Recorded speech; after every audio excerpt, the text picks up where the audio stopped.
The 0-3 Baylor Bears return home today to host number 3 ranked Oklahoma. And it's a big one for the Baylor Bears as they open Big 12 play. We'll get you set for the game. Baylor Game Day starts right now.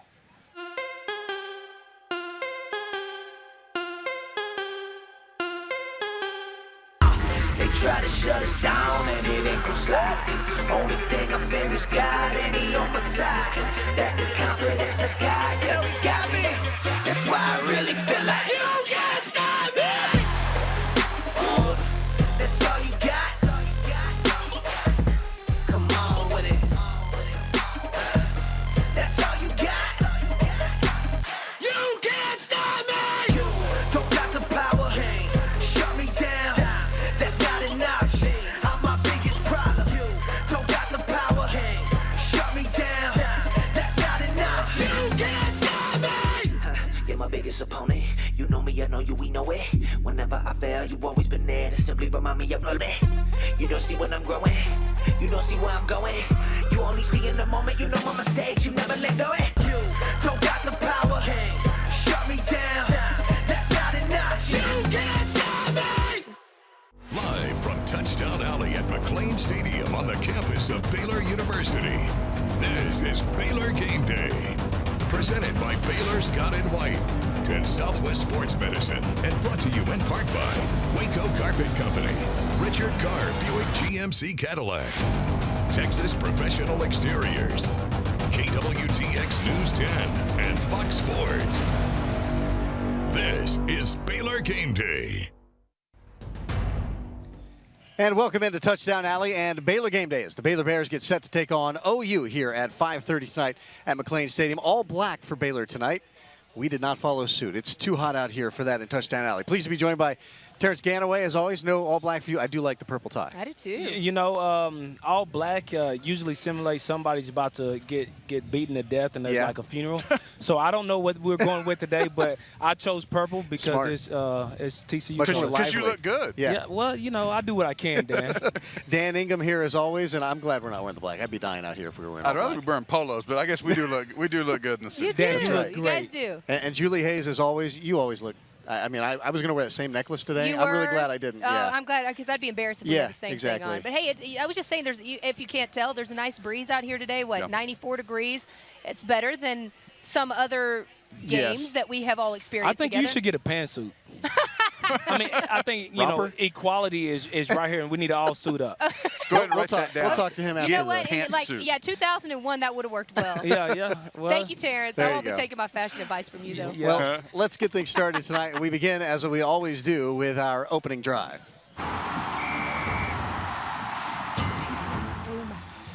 All right, so there are a lot of issues with Baylor. Terrence, we'll let you go first. What do you think about the Bears today? You know, I'm just looking at some of these blitzes.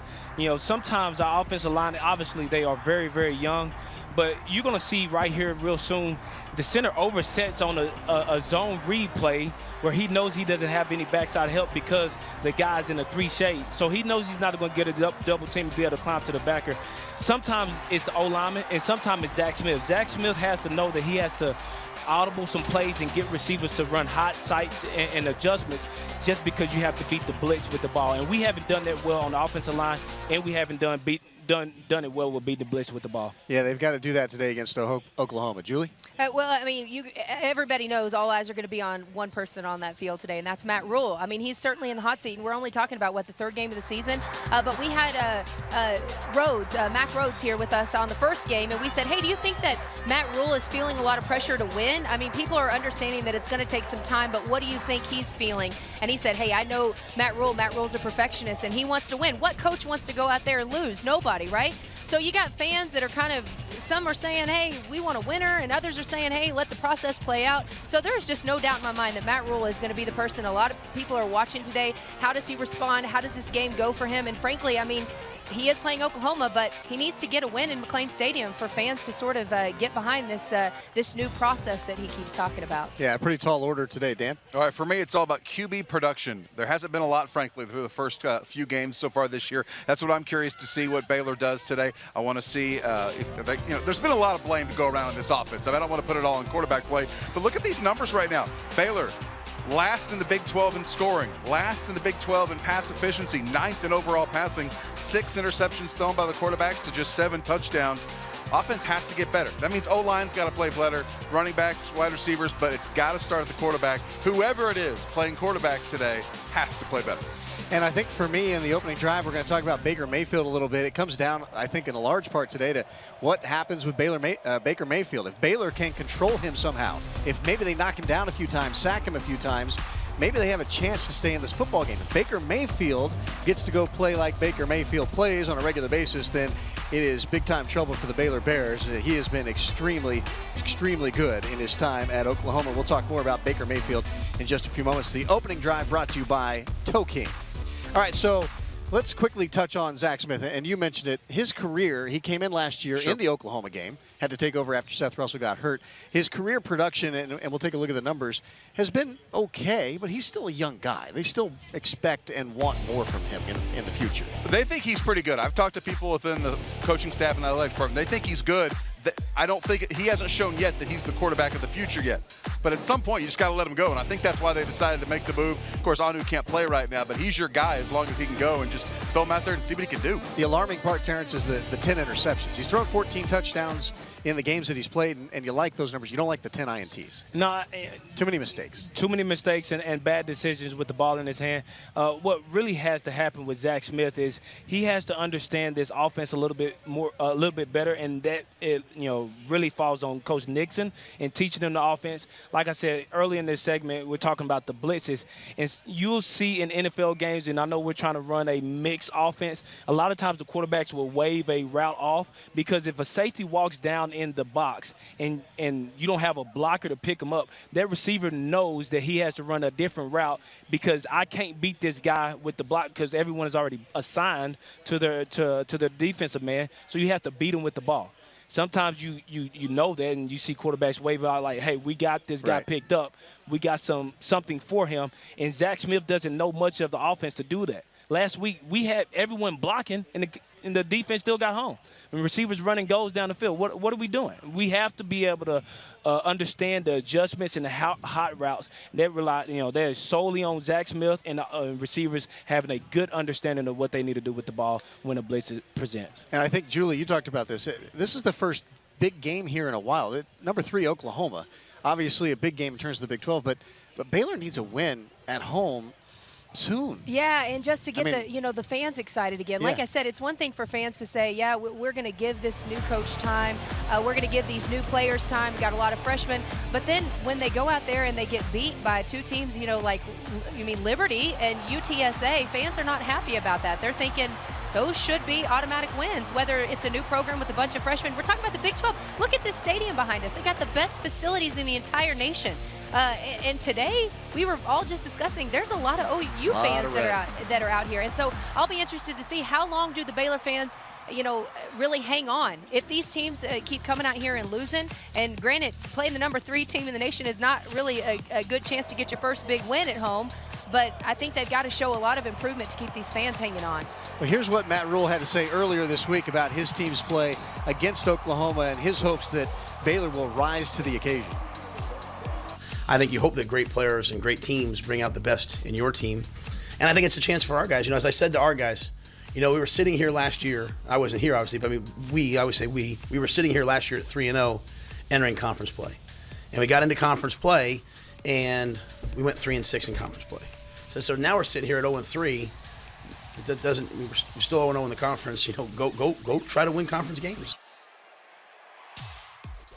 That's exactly what they're going to try to do today. You and I had a discussion this week, and I want to share part of that.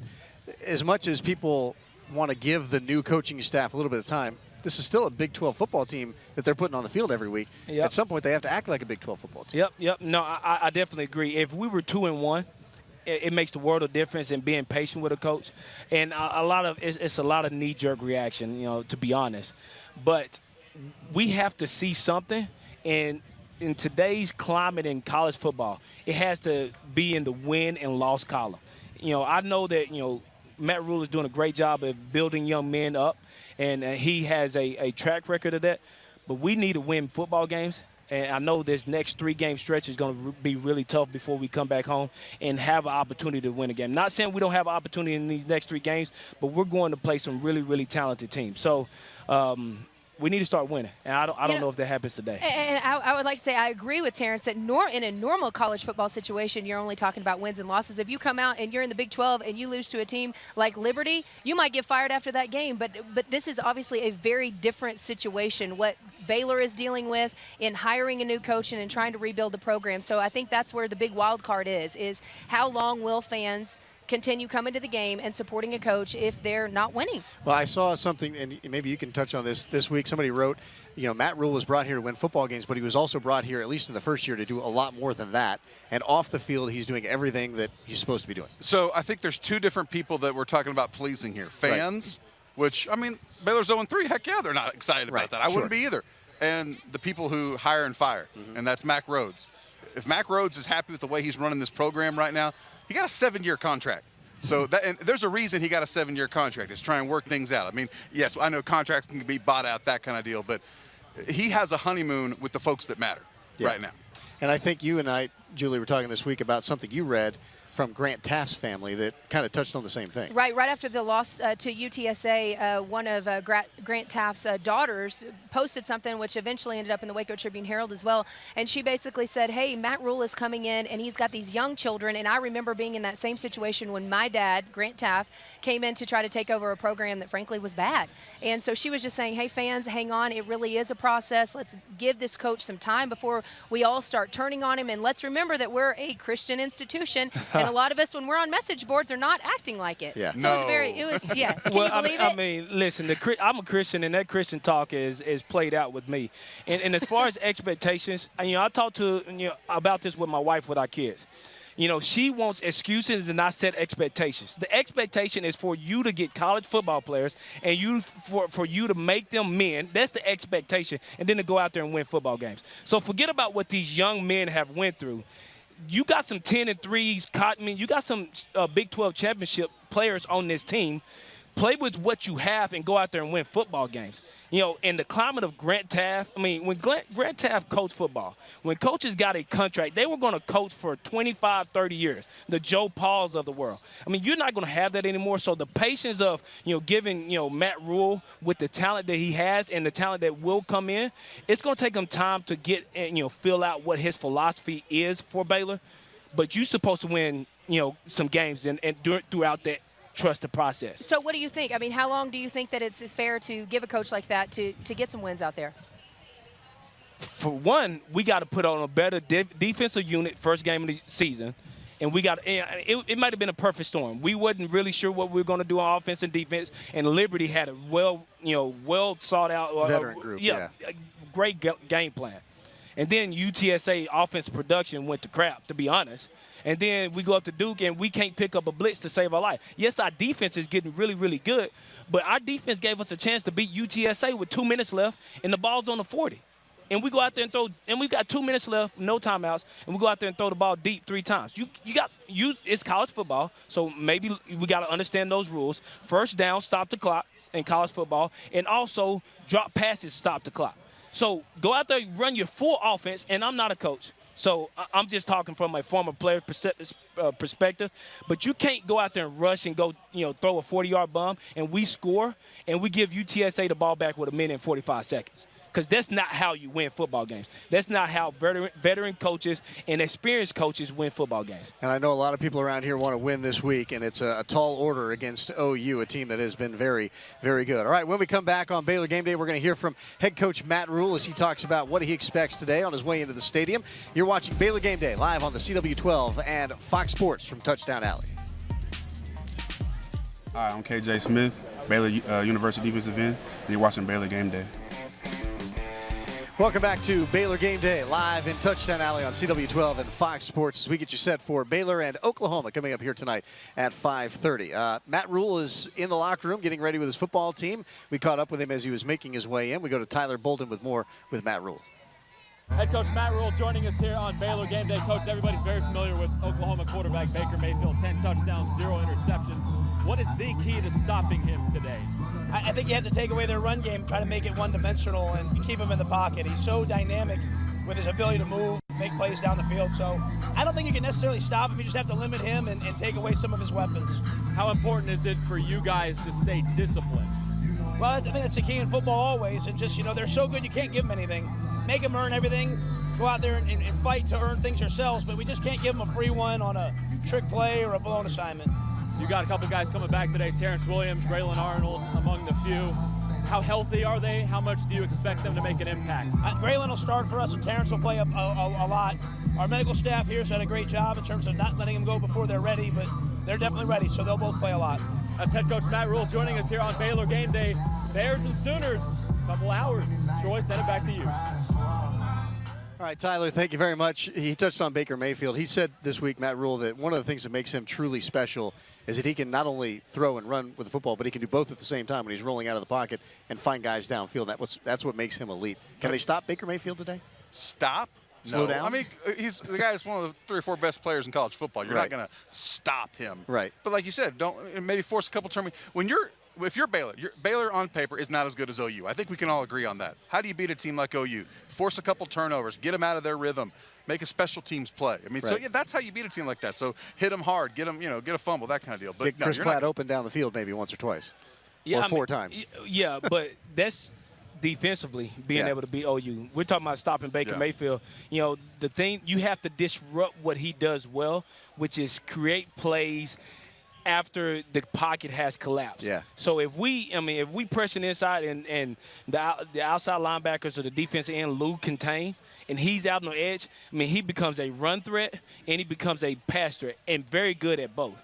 So then how you beat Baker Mayfield, you keep him in the pocket and you force him to make difficult throws in the back end by confusing him with secondary schemes. Yeah, we'll see if Baylor can do that today against Oklahoma. All right, it's time to go to the third member of our team out on the scene out there. It's Elliott Coffey and Taylor Williamson standing by with the coffee break. All right, thanks a lot, Troy. Well, as you said, I'm joined by former Baylor linebacker Elliott Coffey right in front of the marina right here. Yeah. Elliott, I was at that game last week. You got to watch that game last week. Same result, but it felt a little bit different, especially when it came to the defense for Baylor. Yeah, no, absolutely. I think week 1 against Liberty, we felt disheveled. I think week 2 against UTSA, at times, at best, we looked inconsistent. Last week against Duke, that's the first time that we really saw this defense click. We saw calls actually come to fruition. We saw some games, some different blitzes actually hit home. I think, at least from a former linebacker standpoint, I walk away from that game feeling much more confident that this defense and that Phil Snow will have the ability to really propel this defense to be a real showstopper in the Big 12. We'll go ahead and we'll take a look at some film from last week that shows us just how well they did. This is a Baylor defense that has grown by leaps and bounds. Currently ranked as the 110th defense in the country, there are some areas where we have greatly improved. Aggression and the uptick in havoc plays, coupled with getting off the field on 3rd down, has greatly shifted this team's efficiency. Defensive leader and play caller Clay Johnston had his best performance yet, with 13 tackles, 3 for loss, and a sack, as well as 2 quarterback hurries. The defensive slugfest didn't stop with him. This defense now accounts for the 2nd most tackles for loss nationally and are ranked #1 in the Big 12. Linebackers Brian Nance and Eric Ogor each had 2 sacks. Big man Iris Savage Lewis showed up as well with 2.5 sacks. Safety Henry Black manned the deep half last week, producing first Baylor turnover of 2017 by intercepting quarterback Daniel Jones in the end zone. Duke played tough, and unfortunately, 44% of their total offense occurred on only 3 plays. Running back Sean Wilson scored on a 50-yard run and a 65-yard run. Containing these runs, wrapping up, and form tackling will be the key to avoiding these types of plays moving forward. So obviously they get Tayon Sells back. That'll be big. The red zone defense was great. What do they need to do to stop those big plays? Yeah, no, absolutely. I think the biggest thing that we need to do is we need to wrap up, we need to tackle, we need to gang tackle. Know where your friends are. Know that if you're 3 yards from the sideline, then it's probably going to be easier to get the play to end by pushing him out of bounds than to send him back inside. If you have help on your team inside, you're kind of no man's land, force them back to your help on the inside. Got to make sure we play fundamental football, and we got to wrap up drive-through tackles. All right, well, good stuff. It's always from a guy who's been out there before. He's Elliott Coffey. I'm Taylor Williamson. We'll have more later in the show, but for now, we're going to send it back over to Touchdown Alley.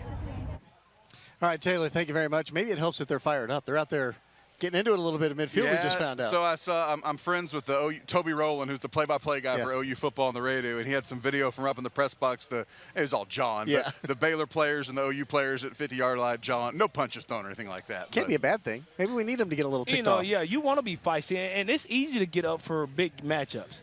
When you're playing Northwestern State and Liberty, you kind of got to be motivated. Yeah. Someone has to kick you out of the door. But when Oklahoma and Texas and all these big schools are coming to town, I mean, you get a little bouncy throughout the week. So I expect Baylor to be a little chippy earlier tonight. And now, and that very well could play in how well we play back and forth with OU in the first half. And, I mean, if it's a close game, it's college football. We got to remember that. So crazy things happen. Yeah. But I think Baylor fans will be excited about a little chippiness. I couldn't imagine you talking trash and bouncing. Oh, yeah. I wasn't a Christian on the field. Oh, Terrence. Most of the time.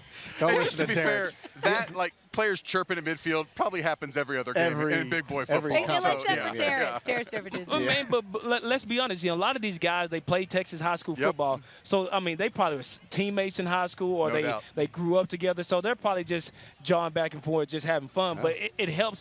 You're watching Baylor Game Day on Fox Sports and KWTX News 10. Welcome back to Baylor Game Day here on the CW12 and Fox Sports as we get you ready for Baylor and Oklahoma. They kick off at 5:30 tonight. It's time to go behind the green and gold. For that, we turn it over to Tyler Bolden, who joins us live. Tyler? Yeah, Troy, Baylor fans are all too familiar with the thinning of the 2017 recruiting class. Following the decommitment from Kellen Mond, Jalen Petrie was the only initial commit to stick it out in a recruiting class that was initially 34th. That dropped all the way to 94th. Jalen Petrie is the focus of our Behind the Green and Gold feature.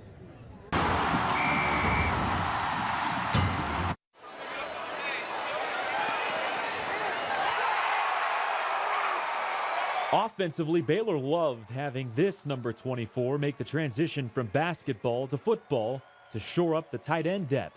Defensively, Jalen Petrie could have bailed on Baylor during the rocky 2016 season, but was the only initial commit from the 2017 recruiting class to really trust the process. Jalen was the one kid that was still here. So that gave us something to build off of, and that gave us a basis.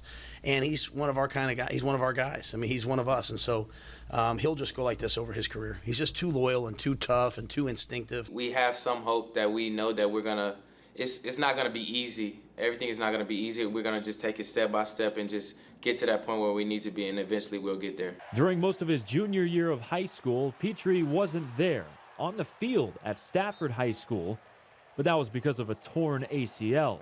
Regardless, the previous coaching staffs still felt confident in his abilities. It was very important in my decision. I feel like that played a big part, them being loyal to me, so I felt like it was just my part to just do the same and just come here ready to work. Behind the Green and Gold, sponsored by the Skin and Body Refinery. Refine your natural beauty. Troy, let's send it back to you.